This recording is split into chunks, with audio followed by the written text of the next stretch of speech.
የአዲስ አበባ ከተማ አስተዳደር በከተማ ውስጥ የነዋሪዎች ዋነኛው ጥያቄ የሆነውን የመኖሪያ ቤት አቅርቦት ችግር ለመቅረፍ የተለያዩ የቤት ልማት አማራጮችን ነድፎ ወደ ስራ መግባቱ ይታወቃል። ከዚህ ውስጥ ደግሞ አንዱ በመንግስትና በግል ዘርፍ አጋርነት ቤቶችን በማልማት የቤት አቅርቦትና ፍላጎቱን ማመጣጠን ነው። እንግዲህ በዚህ አማራጭ መሰረት በተለያዩ የከተማዋ ክፍሎች ከተለያዩ የግል ባለሀብቶች ጋር የቤት ልማት ተግባሩ ተጠናክሮ ቀጥሎ ይገኛል። በቅርቡም እንደምናስታውሰው በካዛንቺስ አካባቢ በመልሶ ማልማት ከአያት ሪል ስቴት አክሲዮን ማህበር ጋር በመተባበር 13752 የሚደርሱ ቤቶችን ለመገንባት የመሰረት ድንጋይ መቀመጡና ግንባታው መጀመሩ ይታወሳል። እንግዲህ በአጠቃላይ በዚህ የመኖሪያ ቤቶች አቅርቦትና ፍላጎት ለማመጣጠን በሚሰራው ስራ የነዋሪው ተጠቃሚነት ምን ያክል ነው?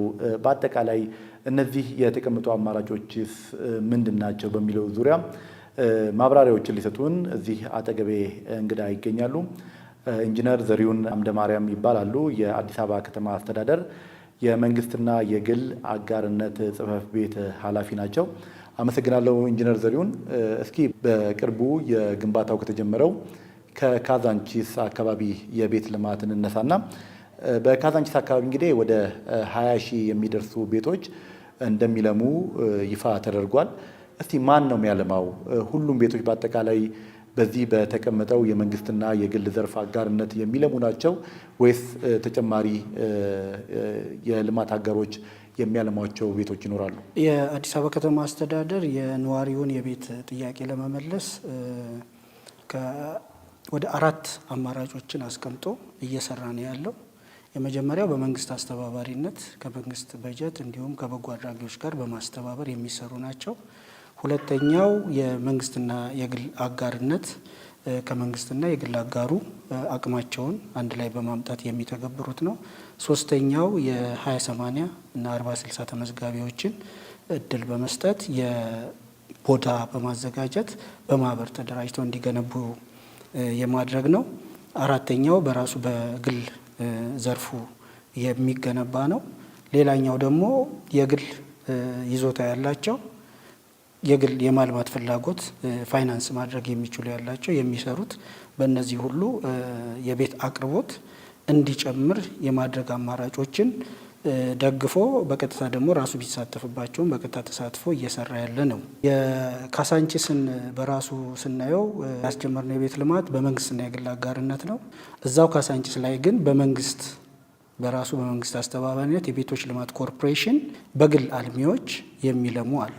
እነዚህ ሶስቱ ሲደማመሩ ነው በካዛንቺስ መልሶ ማልማት ወደ 20 ሺህ ቤቶችን በሚቀጥሉት 18 ወራት ማቅረብ የሚያስችል ሁኔታ በከተማ ውስጥ ይፈጠራል እዛው አካባቢ ላይ የሚለውን የሚገልጽ ነው ማለት ነው። በዚህ በመንግስትና በግል ዘርፍ በሚገነቡ ቤቶች ውስጥ የመንግስት ድርሻ ምንድን ነው? የከተማ አስተዳደሩ ድርሻ፣ የአልሚው ባለሀብት ድርሻስ ምንድን ነው? በቤቶች ክፍፍሉ ረገድስ እንዴት ነው የሚሆነው? በደንባችን አስቀምጠን እየሄድን እንዳለ ነው የ70/30 ነው። 70% የልማቱ ድርሻ የግሉ ይሆናል፣ 30% የልማቱ ድርሻ የመንግስት ይሆናል የሚል ነው። የ70%ን ድርሻ የሚወስድ የግሉ ሙሉ በሙሉ ፕሮጀክቱን ፋይናንስ የማድረግ ኃላፊነት ይወስዳል። አጠቃላይ የቴክኒካል አቅሞችን ከሱ የሚጠበቁ ናቸው። በመንግስት በኩል መሬቱን ከሊዝ ነጻ ክፍያ ያቀርባል። እስከ ሳይቱ ድረስ አስፈላጊ መሰረተ ልማቶችን ያቀርባል። እንዲሁም ፐርሚቶችን፣ ፍቃዶችን፣ የተለያዩ ቢሮክራቲካሊ የሚፈጸሙ ጉዳዮችን በሙሉ ሳፖርት ያደርጋል፣ ፋሲሊቴት ያደርጋል። በዚህ የ30% ድርሻ ያገኛል። በካዛንቺስ አያት መንደር ግን የመንግስት ድርሻ ከፍ እያለ የመጣበትን የሚያሳይ ነው። 65% የግሉ ዘርፍ፣ 35% የመንግስት ድርሻ ነው ማለት ነው። ይህም የሚያመላክተው በካዛንቺስ አያት ለፐብሊክ ወይም ለህዝቡ የምናቀርበው የቤት ቁጥር ከፍ ያለ ነው ማለት ነው ከመደበኛው። ይህን የምናደርገው ደግሞ መንግስት የሚወስዳቸውና ለአነስተኛ ገቢ ላለው ነዋሪያችን የሚያቀርባቸው የቤቶች ቁጥር እንዲጨምሩለት የሚያደርገው ነው ማለት ነው። የቤቶቹን የማስተላለፍ አንዱ ነው፣ ከዚህ በፊት ይደረግ እንደነበረው። ሁለተኛው ቤቶቹን በኪራይ የማቅረብ ሂደቶች ሊከተል ይችላል። በጣም በርካታ የ2005 ቆጣቢዎች እንዳሉ ይታወቃል። እነዚህ የቤት ልማት አማራጮች ውስጥ በምን አይነት መንገድ ነው እነዚህን ሲቆጥቡ የነበሩ ነዋሪዎችን የሚያስተናግዱት ሌሎችስ ነዋሪዎች እንዴት ነው ታሳቢ የሚደረጉት? ሁሉም ፕሮግራሞች ታሳቢ የሚያደርጉት የቤት አቅርቦቱን የማስፋት ነው። የቤት አቅርቦቱ በሚሰፋና በተለያየ ሞዳሊቲስ ለፈላጊዎች የሚተላለፍበት ሁኔታ ሲፈጠር ተደራሽነቱ ይሰፋል የሚል ግምት ይወሰዳል። ስለዚህ መንግስት በራሱ በሚደርሰው ድርሻ የተለያዩ ጉዳዮችን የመግዛት አቅሞችን፣ የመከራየት አቅሞችን ከግምት በማስገባት መዝግቦ የያዛቸውን የቤት ፈላጊዎች ተደራሽ የሚያደርግበት ሁኔታ ይፈጥራል። ከዛ ባለፈ ደግሞ መግዛት የሚችሉ ዜጎች አሉ። የግል ዘርፉ ደግሞ ከኛ ጋር ሲሰራ ሰርቶ አትርፎ እንደገናም ሰርቶ እንደገናም የቤት ፍላጎቱን የሚሞላ አቅርቦት ማቅረብ መቻል አለበት። በዛ ደረጃ ይሄዳል ማለት ነው። ስለዚህ ከፍተኛ ገቢ ያላቸው ቤት መግዛት የሚችሉ ንብረት ማፍራት የሚፈልጉትን አድሬስ ያደርጋል። መካከለኛ አነስተኛ የሆኑትን ደግሞ መንግስት በሚያገኘው ድርሻ ተገቢውን ግምት በመውሰድ አቅርቦቱን አስፍቶ የሚሄድ ሁኔታ ይፈጥራል። ገበያውን የማረጋጋት ሁኔታ ይፈጥራል ማለት ነው። በአጠቃላይ ግን ፕሮግራሞቹ የቤት አቅርቦትን የማስፋት ዓላማ ያላቸው ናቸው ማለት ነው። በእነዚህ ፕሮግራሞች ቀደም ሲል ባልኩት በማህበራት ተደራጅተው እንዲገነቡ ጥሪ የተደረገላቸው የ20/80 የ40/60 ተመዝጋቢዎች ናቸው። ከ70/30 ወይም ከ65/35ቱ ድርሻም እንደዚሁ እነዚህን ተመዝጋቢዎች ከግምት ውስጥ አስገብቶ ለነሱ በሚደርስበት ሁኔታ ይካሄዳል። እንግዲህ አቅርቦቱ ከሰፋ እነዚህ ተመዝጋቢዎች በሁሉም አቅርቦቶች እድል አላቸው ማለት ነው። ቤት የማግኘት እድላቸው ይሰፋል ማለት ነው።